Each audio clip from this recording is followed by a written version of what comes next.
You're out there, guys, how's it going, and welcome back to Payday 2 Heist Showcase. This is Games Done with Krun. I am Krun, and today we're going to change things up a little bit. We are not going to be going loud today, because we're going to be doing the two heists that are available where you can't go loud, where you have to do it stealthy rather. This is going to be an exercise in frustration. I hope you're ready for some coarse language and some even coarser behaviour. Let me assure you, stealth in Payday 2 is not my forte, but I've got to show it off at some point, so I figure why not now. The character we're playing as today is the little babby boy himself, Mr. Sokol, because I think he's the character that we're on now. So sorted, there you go. He's a little Russian. He used to be a hockey player, and for some reason that makes him a decent candidate for a heist crew. I'm not sure about that, but fair enough. The mask that we're using is Camille, because it looks like a sort of spooky ghost, and I've got a sort of chainmail thing going on there, which I thought was quite interesting. And if you look, oh, spooky skull. And I think that works well, because before we go to the weapons, I'm going to skip over to our skill set, because we're in set 3 today, we're not in set 1, holy shit.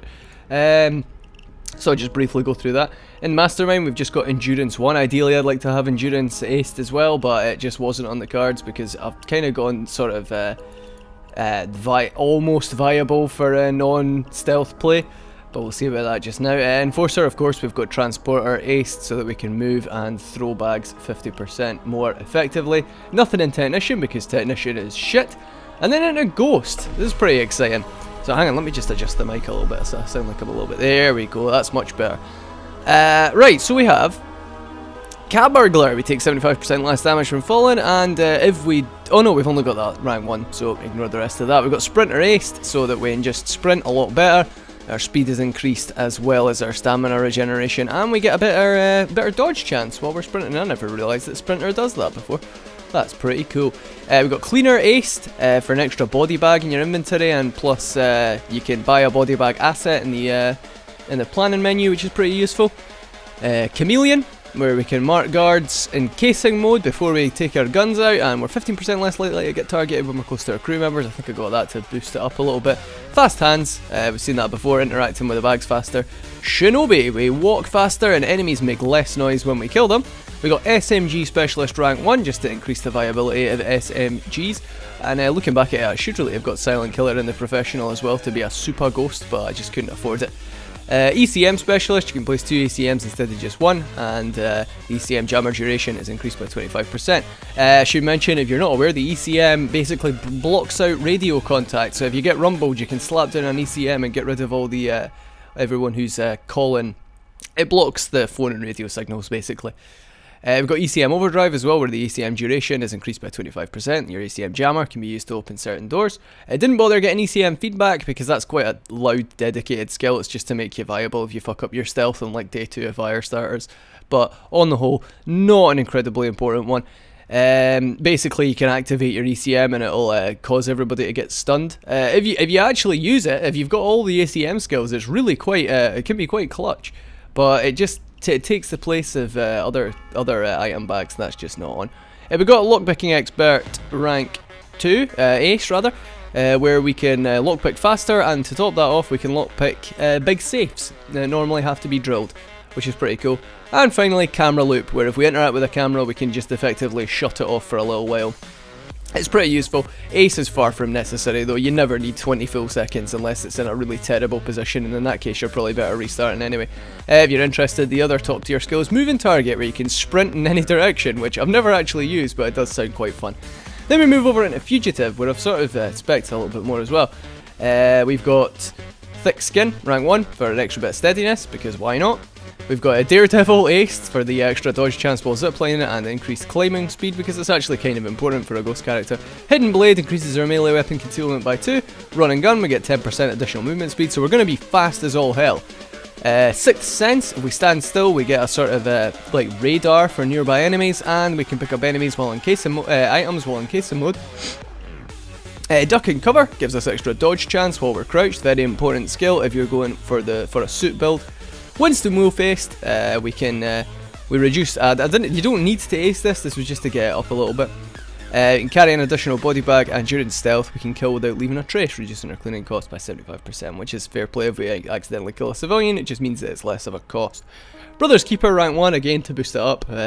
Thugs deal 10% less damage, which is alright, I suppose. The thugs can do some pretty severe damage, but there's not really very many of them.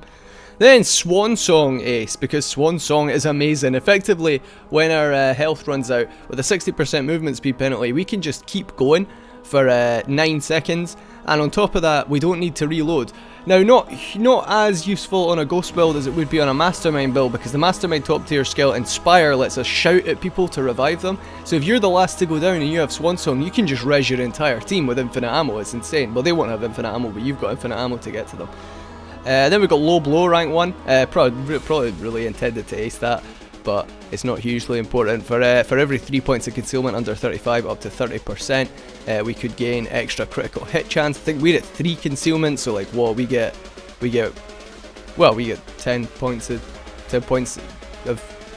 no, we get 30% hit crit chance, I think, maybe, probably, seems right, which is fair play. And then we've got Akimbo, so that we can dual wield pistols, because I wanted to dual wield pistols, and that sounds fun. That's basically what I built this build around. I wanted a stealth build that could use dual wield pistols. They'll be terrible because they don't have any of the upgrades. In fact, actually, 16 stability penalty is the same as Hitman, but that's not important. Right, that's enough of that. Anyway, moving on to the guns. Nothing too fancy, I'm afraid. We've got the Akimbo Shimano compact pistols, little Diddy sort of compact Glock type thing going on here. We'll quickly go in to show you what I've got. We have the Rocktech suppressor on it because it was the only one that looked decent. Also got a slightly bigger one, looks a little bit too chunky. A smaller one looks a wee bit too small, although it does kind of suit the pistol. But for some reason that gives you 2 concealment, and the Rocktech one gives you -1. Well, -2 and -1, which is quite strange considering the Rocktech's bigger, but maybe it's just stealthier. How would you make of that, eh? Could have the monolith suppressor again, but let's not, because actually it does kind of suit the guns, but they would be immensely front heavy, and you can't be having that. And we don't have anything else equipped on the dual pistols. Our secondary is the Micro Uzi, and similarly there isn't really much to say about it at all. We don't have a barrel extension, we don't even have a barrel to put on it if we wanted to. The barrel extension is the spring suppressor. There's a few unique suppressors for this gun. You get basically varying degrees of massive, but as you can see there, that the biggest one doesn't actually reduce your damage, only but it does increase your stability by quite a lot actually, which is something if that's your jazz. If you were going for a crit build, the Futomaki suppressor is right on point, but you don't need to use that. And other than that, I think we've got no stock for an extra additional concealment point at the cost of only 8 stability, so it's not hugely important. But the Micro Uzi has all of the fire rate in the world, so we basically won't be able to aim that at any range other than point blank. Either way, I think that's that for all the guns. And finally, we've not gone for a melee weapon. We have gone balls deep, hand to hand, because what better for a spooky ghost ninja than hand-to-hand play? And to top that off, you know what? We're gonna bring shurikens as well, because we're just some sort of modern day stealthy gentleman. Who were stealth? I mean, I've said ninja already, so I'm kind of limited as far as stealthy people go. KGB spy. I mean, he is Russian. That'll do. Either way, the heists that we are doing today are Shadow Raid and car shop. Probably in that order, because I'm not as familiar with car shop. But Shadow Raid, I reckon I can take you around Shadow Raid, so I'll see you in the lobby in just a second. If I can find it. Who does Shadow Raid? It's just a Bane one. And here we are in the lobby for Shadow Raid. I did actually switch back to offline, because you should never ever make a public stealth game, because people will just come in and shoot to be white. If we go into pre-planning, there's a fair few options here. We can take a look. We could see our entry route. We will begin here, and we're going to head up the stairs onto the roof, and then enter over the other roof into this area, and then there'll be various cargo containers for us to rake about in and see what we find. Eventually we'll have to head inside and then scout about on the inside, but it's worth mentioning that if we get rumbled at any point during this, we just have to bolt. So I'll probably have to play that by ear. If we've nearly got everything in the level and we get rumbled, I'll just call it a day and run for it. But if it's right at the start, I'll obviously restart so that we can see more of the heist. Loot drop-off point. I like to take the loot drop. Yeah, I like to put the loot drop-off point here. I am not too big on the stealth, so this could be a major tactical error, but I'm not sure.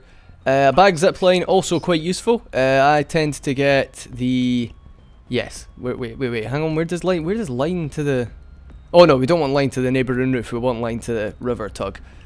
River tug. So on either side of the outside area, we have a drop-off point for bags. That's my thinking, is that they're a decent length away from each other.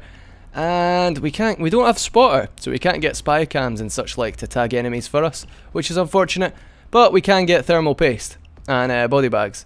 We don't need thermal paste, but we're gonna get thermal paste anyway because I'm not entirely sure what it does. I think you can like burn away bars that like kick about in this little sort of recessed area down by the water or something like that. Oh no, it would be over in the, it's here, right there. There, X marks the spot, you see. That's actually a little bit off center, but it doesn't matter. Right, that's our loadout. Unfortunately, if we fail and restart, you have to do all this again manually, which is a bit of a shame. It should have. I always thought pre-planning should have persisted if you restart, but it would cost you money, so I understand why it doesn't maybe. And on that, let's just dive on in then. Sneaky. Now, I've never shown off stealth before, except very briefly at the start of Heist, so this should be an absolute joy. Right, so we've got a silence gun, so we can, nothing will happen. Like they can't hear our weapon of interest. Let's see how much this. It doesn't actually spread too much. Stability isn't too bad. Let's get our Julies out, and as you can see, we are moving significantly faster to the point where you may actually get motion sick from watching this. So I hope that doesn't happen. But our entry point is up here, over here, and then no. Right, now, our objectives right now are those murky water containers, the red ones. In those, there can be all sorts of joy, but they could also be empty. And also, inside, we've got to have a crowbar to crack open crates, which is where we'll find more loot. But I'll try and explain how stealth works right now. So basically, if anybody spots us, we're going to get one of those little rings that appear when we're on security cameras.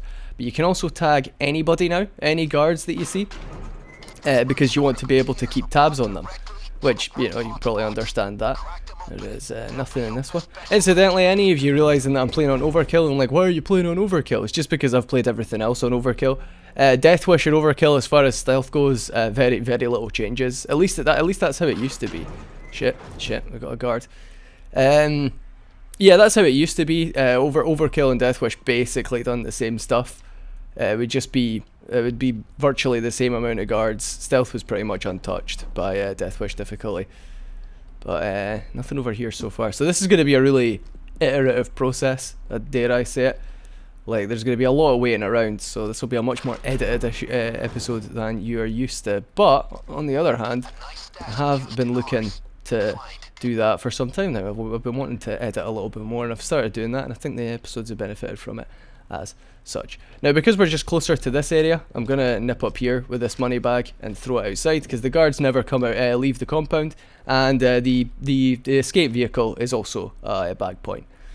So yeah, as you can imagine, this is quite a big open area. So once you get down, especially if you were in the building and you didn't have the thing on the far side, or I think the other zipline just appears on the roof. I think that's where it is. So it is actually a viable option. If you didn't have those, you'd have to be traipsing all the way back to here and tossing it out the fence. Or I think there's another one on the other side a safe place basically, where you could throw bags to.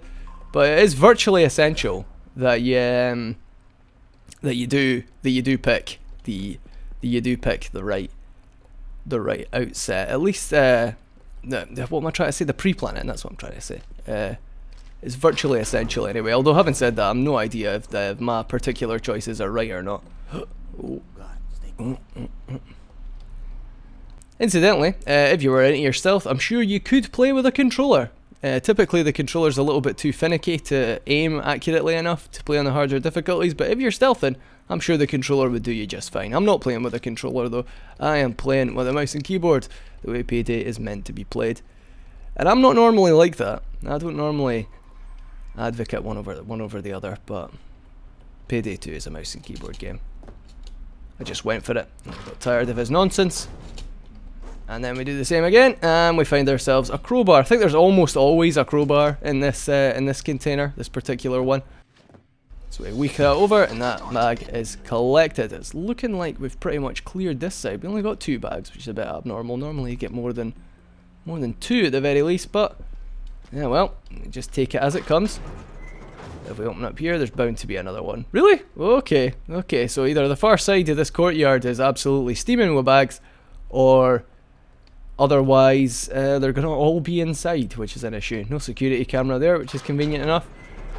And yeah, there's another one. Now, normally there is a guard on the corner as you come around here, so I'm just going to leave this bag behind just now. Yeah, he's there, but the issue is has he got a security camera on him? Because that's what's important. Bearing in mind that if we duck, we get increased concealment. There's a security camera there. Right, I'm going to make a play here. I don't think the security camera would be able to see him, but you can't be too safe. If a security camera sees a knocked out or dead guard, I say knocked out, you never really knock out the guards, but come on now. There we go. Now, Bane's like, hold on. There's a helicopter landing, which basically spawns in more guards, but it's a good thing that it's happening now. We don't want it happening when we're up in the top bit, because that is a bad thing. It means that the murky water guards will sort of distribute themselves through the building as we're in it, which, as you can imagine, is a little bit of a hassle, because we've got to be a lot slower if we're already in the building, but we aren't, so that's good. So I'm going to quickly apply this camera loop and kill this guy. Wait for his radio to go off, answer the pager, and because we've got the crooks. Oh, I forgot to show off the perk deck, the crook perk deck. Basically, it's all stealth skills. It makes you pick locks faster, answer pagers faster, bag corpses faster. Simple as that. But we've got ourselves a corpse. Ooh, and we're good, right? And I'll probably just dump him up the back here. It's doubtful that anybody would ever be able to see him.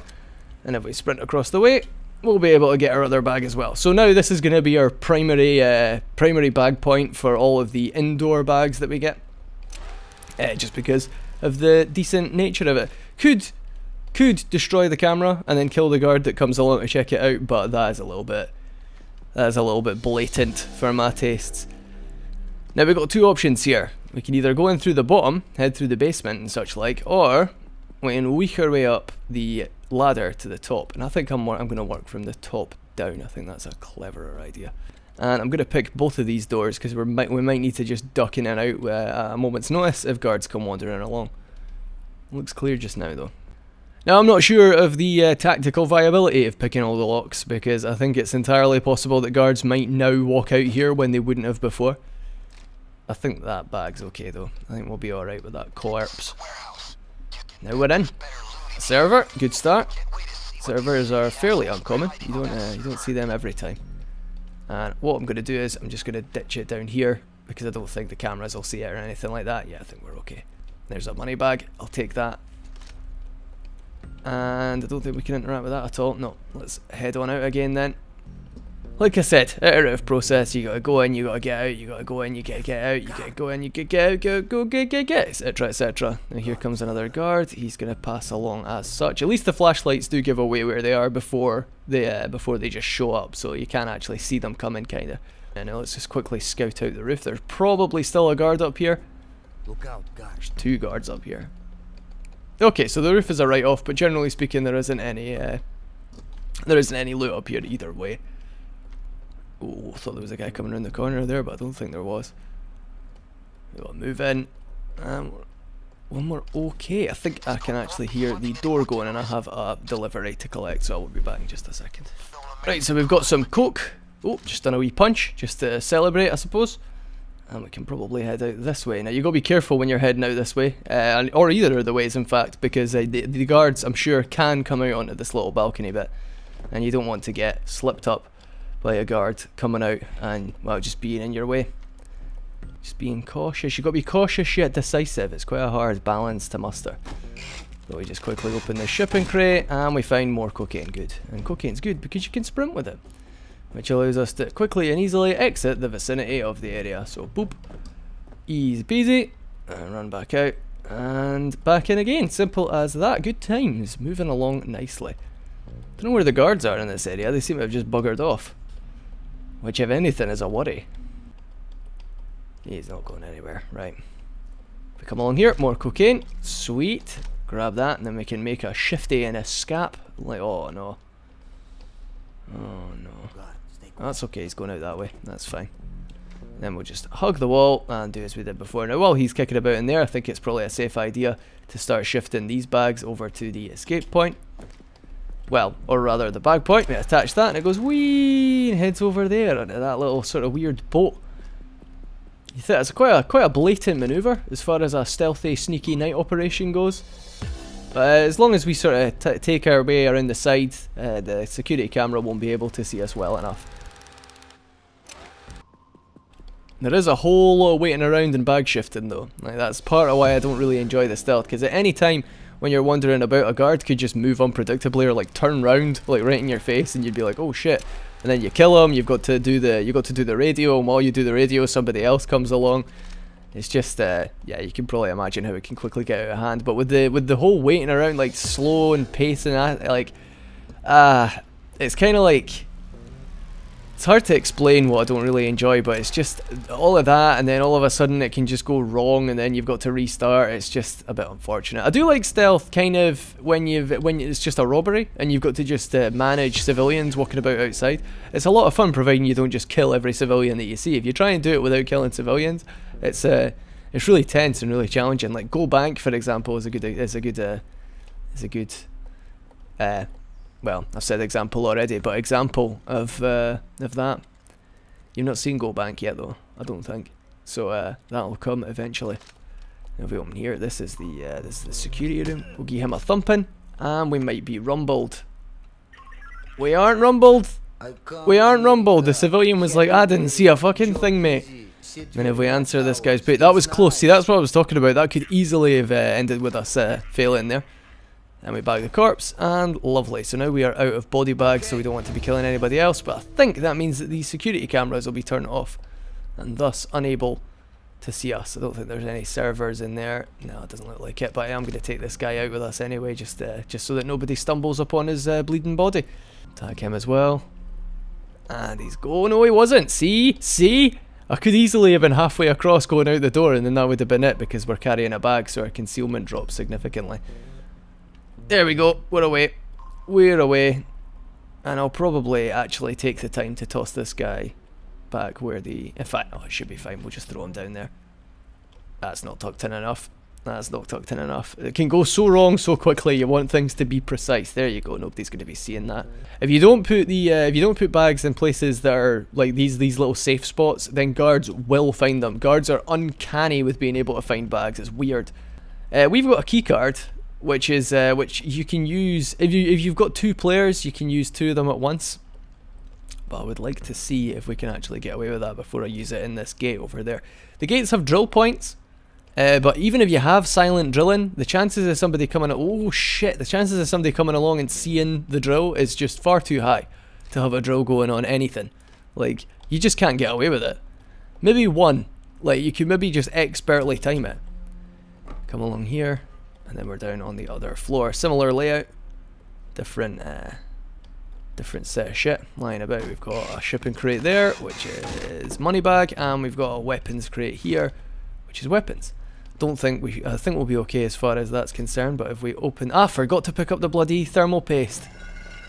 Oh, it doesn't matter. Right, so this is gonna be our escape point for our bag point for now. Just toss weapons down there.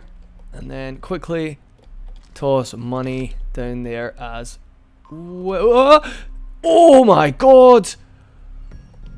Oh my god!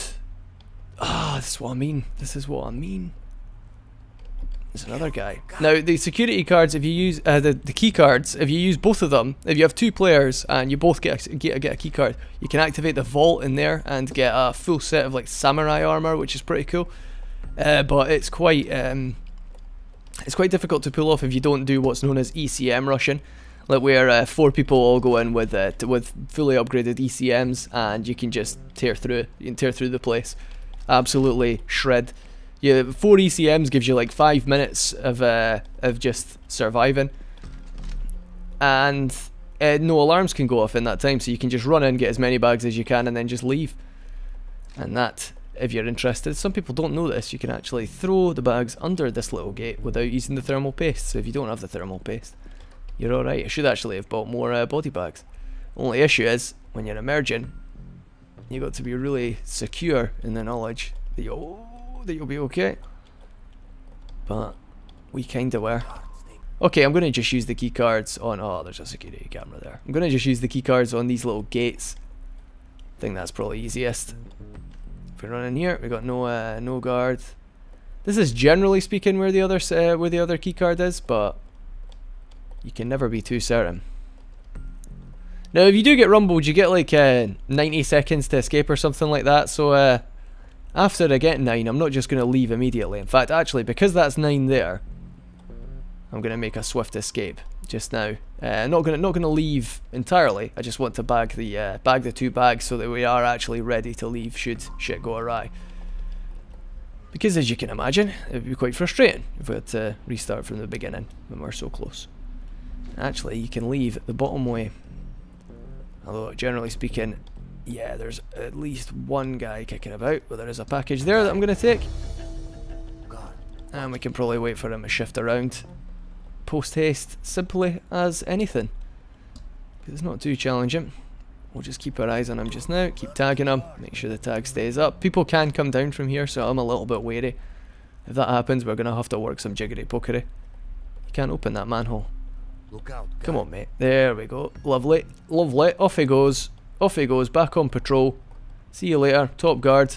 We nip out here, no security camera, good times. Pick the lock. Wait for it, wait for it, wait for it, wait for it, wait for it. It's going, it's going, it's going, going. He's working like an absolute demon at that lock. Brilliant. And then if we just hop over the way here, we can grab both of those bags. There we go. That was zipline. Off it goes. That's weapons. That's worth a fair chunk of money, in fact, weapons. You get good money for weapons, like 300,000 or something like that. We're about to find out, I'm sure. 315,000, lovely. And a money bag, so we'll be able to walk a lot faster with that. Let's throw it. And lovely. Simple as that. Now, back inside. See what else we can find. Got to be really careful with these stairs. The stairs are where it can all go wrong because it's just so tight and compact. So we're in the right area now. Let's duck into this back area. I don't really normally go around here, but you can probably find some stuff lying about. You got boxes, nothing special there. And an alternate escape route, which is completely viable. I will actually unlock all the doors that we need to, because you never know. You never know. And from here we can get the other murky water containers that are in the courtyard that we didn't get, the ones on the other side. And in here, nothing. I will open the other side of it, but get back just in case. We're okay, we're okay. Interestingly, you can set off the alarms on the trucks to get the guards to shift, if that is a requirement that you have. But it doesn't look like there's any more murky water containers out here. The courtyard was surprisingly bare. There's a manhole that you can open for a little bit more sneaky underground action, but we don't need to do that. Alright, well what I'm going to do just now is I'm going to nip upstairs if at all possible. We got away with that just. And then I'm going to open up this gate with a key card and open the shipping container. Nothing. That's unfortunate. Waste of a key card. And of course you can't take the key card out of the machine, because then what would the computer think? It'd be very confused. Oh, that could have been it. But it wasn't. We got away with it. Could do an advanced maneuver where I just leap down behind them, but that would have been suicidal. Should have really been checking my back there as I backed out of the stairwell, but I wasn't. Where is he? Oh, he's coming around this way, the bastard. I knew it. I knew we couldn't trust him. And we're away. Simple as that. And we head out into here. Lots of little nooks and crannies in the warehouse area. It's actually quite easy to navigate.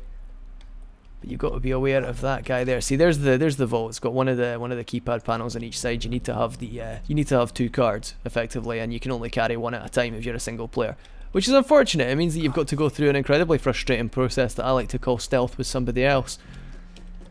It's hard enough on your own. It's even harder when there's 2 of you. Now there's a crate there, but he's in front of it. He probably will shift though. Yeah, he did. Nice. Nice. Nice. You reckon we can get away with that? I reckon we can get away with that. What did we get? Nothing. Dick. We're pretty open where we are right now, but I'm going to cross. Shit. Shit, we're stuck. Now this is the area that I know the least about. The warehouse is quite daunting. Made a dramatic escape from whoever's coming around here. It was just a civilian, but civilians can discover you just like guards can. And still nothing. Still nothing in the crates. Ah, dearie me. There's another crate there. I think we'll... No! Oh, that was a ball hair's width. That was nearly it. And then using the technique, if you're wanting to remain sneaky, then make use of your 15 points of concealment and crouch while you jump. And I'm going to open up these shipping crates to see if we've got anything else in them. Something. Don't know what that is. That looks like something we can pick up though. Right, wasn't there a manhole cover in here? Or was that on the other side of the room? Right, this is going to be a fucking nightmare. We've got to get away with a bag. This is why I don't normally come in here. No, that's it. Right, let's get out of here. There's the other keycard, incidentally. We had a bet on response time. I wonder how far away we can get before we get rumbled. So we've got a bag. So if we just head in this direction. I'm gonna kill that other civilian, in fact, just to give us a little bit of extra time. That doesn't matter to us though. Shit. Oh fuck. He's dead. It's alright. It's alright. I've made a mistake. I've made a mistake. Right. Go, go, go, go, go, go, go, go, go. How long have we got? We'll probably have about a minute to escape with, so we should be alright. We should be alright. It'll tell us. It'll tell us. What are we at? 58 seconds. Right, we should be alright. And we carry on as such. Please don't down me. Run! Nah, keep going. Run!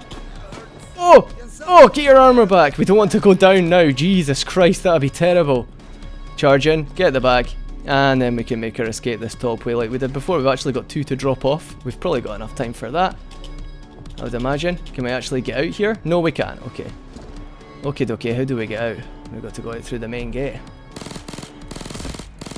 which we can probably handle. Go, go, go, go, go. Have we got enough time to get the bags? Probably at least one of them, because they're just across the street. Grab that, head along. 13 seconds remaining. Oh, and then it starts to get right bassy as it counts down, but we are okay. We've made it. Simple as that. Bish bash bosh. That was Shadow Raid. Phew. That was intense. Shadow Raid is tough, but we did that okay. Managed to get that away in 1 point. 1 go rather. So phew. That's a relief. That is a save of hassle. Needless to say. But there you go, decent amount of experience for that. Actually not incredibly spectacular. I think you really need to get everything in order for the experience to really be a decent amount, but we got to level up anyway. That's what's important.